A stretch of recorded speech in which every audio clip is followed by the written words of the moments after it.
Ade 17 tahun, salah satu pelaku penculikan dan pembunuhan MFS usia 11 tahun, mengaku hendak menjual organ tubuh korban ke sebuah situs jual beli.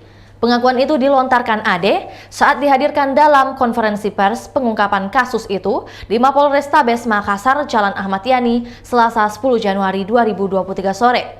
Ade yang masih duduk di bangku kelas 3 SMA mengaku mendapat situs jual beli organ itu dari mesin pencari asal Rusia, Yandex.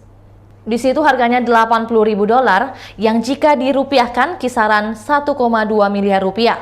Adapun organ korban yang hendak dijual, kata Ade seperti ginjal, paru-paru dan beberapa lainnya. Namun saat menawarkan organ yang hendak dijual, Ade mengaku tidak mendapat respon dari calon pembeli. Korban yang telah dihabisi nyawanya itu pun diikat lalu dibungkus. Mayatnya pun dibawa Ade menggunakan motor bersama pelaku lain MF, lalu dibawa ke Waduk Nipa-Nipa, Kecamatan Moncongloe, Kabupaten Maros. Di sana mayat Dewa dibuang ke bawah jembatan Nipa-Nipa.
Itulah tadi berita hot news kita pada hari ini. Saksikan berita hot news lainnya hanya di kanal YouTube dan Facebook Tribun Timur. Terima kasih sudah nonton. Jangan lupa like, subscribe, dan share ya.